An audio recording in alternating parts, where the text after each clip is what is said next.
China has just found the United States' Achilles heel, and it isn't in Washington, Silicon Valley, or the Pentagon. It's deep underground, in the form of 17 metallic elements the world calls rare earths. Beijing has weaponized its dominance over these minerals to squeeze America where it hurts most: defense. Missiles, jets, submarines, satellites all depend on Chinese processed rare earths. Beijing calls it national security. Washington calls it economic warfare. The truth? It's both. Because in this war for global supremacy, whoever controls rare earths controls the battlefield. The question now is, can the world's mightiest military fight back when its weapons depend on China's minerals? Hello and welcome. You're watching Statecraft with me, Tomahawk.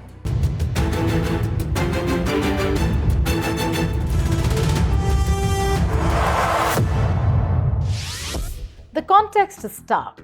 China controls roughly 90% of the world's rare earth processing, and President Trump's new trade war has just triggered a strategic counterstrike. In response to his 25 to 50% tariffs on Chinese tech, Beijing has restricted exports of gallium, germanium, and other minerals vital for semiconductors, radars, and missile systems. The move exposes a hidden truth. America's F-35s, Tomahawk missiles, and Predator drones all run on Chinese processed elements. Beijing hasn't fired a single shot, yet it's hit the Pentagon where it's most exposed. Is this the new face of 21st century warfare? Minerals as missiles. Rare earths are the invisible fuel of modern power. They make magnets for stealth jets, guidance systems for missiles, and sensors for nuclear submarines. Without them, advanced militaries go blind, deaf, and immobile. The F-35 alone needs over 900 pounds of these elements. A single Virginia-class submarine consumes nearly 9,000 pounds. These aren't luxury commodities. They're the bones of military might. And China doesn't just mine them, it refines them. Over 90% of global processing happens on Chinese soil. Rare earths are used in just about every technological application you can think of. So if you picture your cell phone or medical technology or military technology or energy generation technology or petroleum refining, rare earth elements likely have a role in those technologies. Whether it's present simply as a doping agent to make a magnet stronger or a metal alloy even more resilient, or in some cases, they might act as signal amplifiers, right? So an example here might be the element cerium. So just this one element has so many different applications that I think illustrates the diversity of applications for all 17 rare earth elements. So cerium, if you picture perhaps in your grandparents' house, there might be decorative pink glassware. There are the rose-colored glasses that some people like to wear. That pigment is imparted by cerium. Cerium also acts as a signal amplifier in transoceanic fiber optic cables. So every 30 kilometers or so in a fiber optic cable, there's a little bit of cerium, and that speeds up the signal. So it enables international and global internet communications. That very same red pigment and signal amplifying property makes cerium a very important element that's used in lasers that are used for everything from surgical applications to guidance systems for missiles and smart bombs. The United States has one mine, Mountain Pass in California, but even its raw ore is shipped to China for separation. It's a geopolitical irony. America digs the dirt, but Beijing makes the magic. Decades of ignoring industrial policy and outsourcing environmental risks have left Washington trapped in a supply chain it can't escape. Beijing saw the vulnerability. Now it's using it deliberately, surgically, and without mercy. When Trump slapped massive tariffs on Chinese electric vehicles, batteries, and AI firms, Beijing didn't just retaliate with words, it retaliated with minerals. In October 2025, the Chinese Commerce Ministry issued announcement number 62, cutting off strategic minerals like gallium and germanium under the guise of sustainability. But analysts see the truth. This was a geopolitical bullet. These elements are essential to radar systems, semiconductor chips, and missile guidance technology. In short, to the Pentagon's entire operating system. Chinese state media hailed it as a defense of technological sovereignty, but behind the rhetoric lies a message aimed squarely at Washington. You can sanction chips. We can sanction the materials that make them. In the global chessboard of power, the US moved first, but Beijing just flipped the board. Now, every American defense contractor from Lockheed to Raytheon faces the chilling reality that their next missile might depend on Beijing's approval stamp. The US spent decades mastering digital warfare but neglected material sovereignty. Under Biden, early efforts to rebuild rare earth supply chains stalled amid environmental protests and high costs. Trump's America First supply chain plan promised revival, but it's crawling. The Pentagon's projects in California and Texas are bogged down by chemical waste hurdles and astronomical costs. Washington's military-industrial complex, worth trillions, now hinges on materials mined and processed by its top rival. Even a short delay in REE exports could ripple through production lines for jets and submarines. The mighty Pentagon, whose budget eclipses the next 10 militaries combined, now faces a supply chain chokehold from a single ministry in Beijing. The balance of power isn't shifting on the battlefield, it's shifting in the refineries. So there's a big difference between a geological deposit that contains a lot of different rare earth elements underground and the end uses that we see ubiquitous in our technologies and infrastructures all around us. And a lot of that comes down to the challenges of separating and processing and refining these elements. Now, because the term rare earth elements refers to 17 chemically similar elements that are one right next to the other on the periodic table, that means they're actually very difficult to break apart, to separate, so that you can have a higher concentration pure form of praseodymium or neodymium, for example, which are two elements that are used in high-powered magnets that are used in everything from maglev trains to wind turbines to missiles.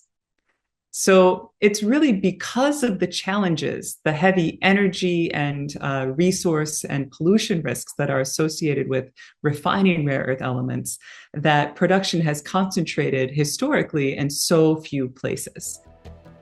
This isn't the first time Beijing has used minerals as weapons. In 2010, China suspended rare earth shipments to Japan during a maritime dispute, and Tokyo buckled under the pressure.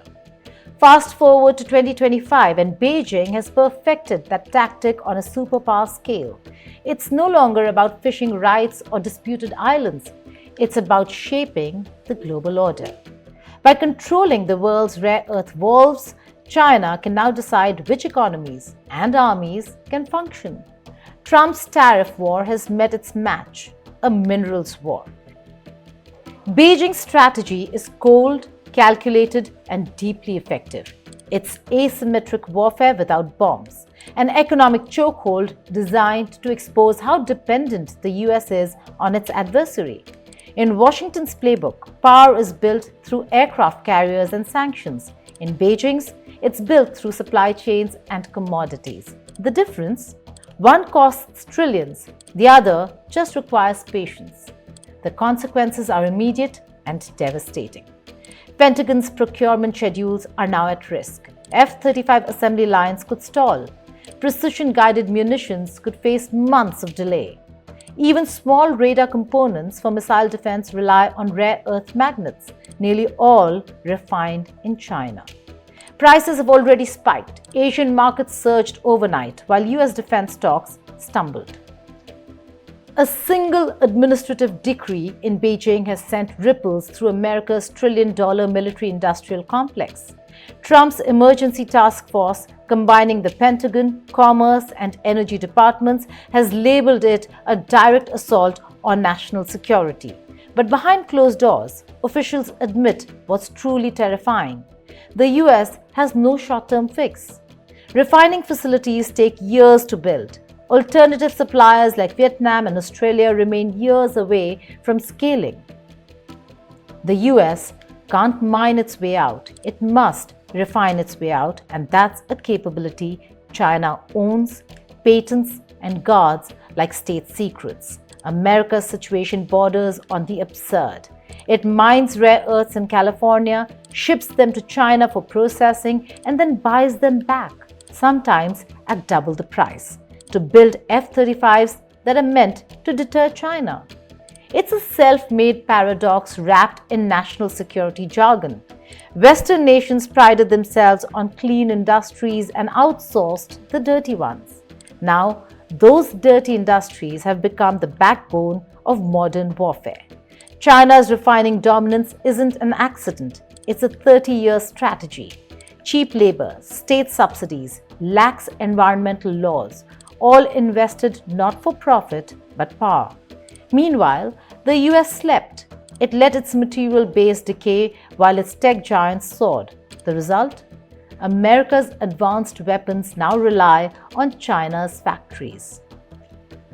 Beijing didn't just build supply chains, it built leverage. And today, that leverage is being used to remind Washington that control of innovation means nothing without control of materials. What's unfolding isn't just trade tension, it's technopolitical warfare. While Washington uses chips as its sanctions weapon, Beijing uses minerals. US blocks AI processors. China blocks the metals that make them. It's an invisible war fought not with soldiers but spreadsheets. Not with missiles but export licenses. Beijing's new restrictions aren't loud. They're quiet, bureaucratic, devastatingly effective. They bleed industries over time. Trump's tariffs may hurt profits. China's bans can paralyze production, and that's the genius. The world's most powerful nation can't respond militarily without worsening its own supply crisis. For once, sanctions are cutting both ways. America can't build without the very country it's trying to weaken. The global power game has flipped, and China is playing the long, patient hand. In the age of trade wars and technology bans, Beijing's message is clear. You don't own power until you own the materials that make it. Inside the Pentagon, the alarm bells are deafening. The F-35 program alone could face multi-billion-dollar overruns. The Navy's submarine fleet modernization depends on materials like dysprosium and terbium, both processed almost exclusively in China. Even satellite communications, the eyes and ears of American defense, use REE components made in Chinese factories. It's not just an economic issue, it's a readiness crisis.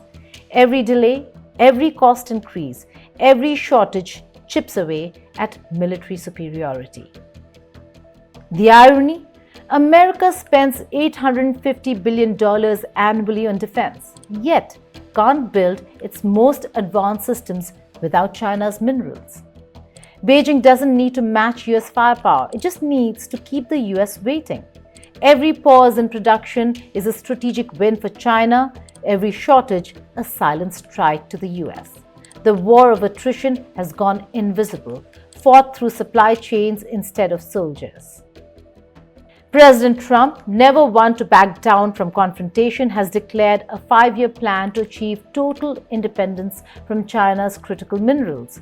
But mining takes time, processing takes longer, environmental clearances, infrastructure, and technology all take years. America can't build a refinery overnight. Trump's tariffs have cornered the US into a race it can't yet win. Meanwhile, Beijing plays it cool, portraying its export curbs as eco-friendly green governance. State media paints the move as climate responsibility. The West sees it as economic blackmail. Either way, it's brilliant optics. China's move looks moral, but it cuts militaries. It's environmentalism with geopolitical fangs.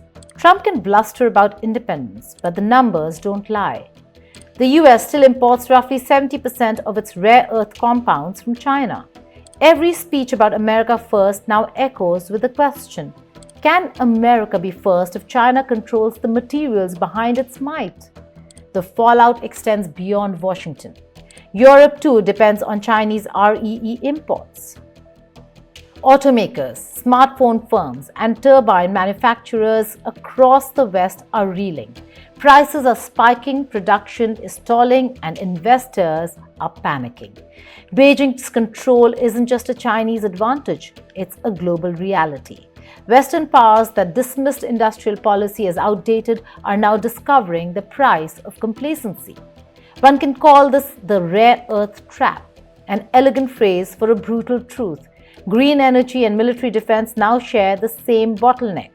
The world's transition to sustainability runs through the same pipeline that fuels its weapons, and China owns the valve. China's rare earth gambit is not about revenge, it's about revelation. It reveals who really runs the world's modern economy. This is a test of global dependence, a quiet reminder that innovation without material control is illusion. The US built a superpower on technology and capital. China built one on resources and patience. Now, the tables have turned. Trump's trade war has collided with China's mineral war, and the outcome may reshape the century. Because in the end, power isn't the missiles, the jets, or the chips. It's in the dirt, the rare earths buried under China's soil, refined by Chinese hands, and now withheld by Chinese strategy. For the Pentagon, it's not just a supply problem, it's a strategic nightmare. Beijing has found America's weakness, and it's not just rare, it's critical. The question now is, can America dig itself out before it's too late? Thank you for watching Statecraft.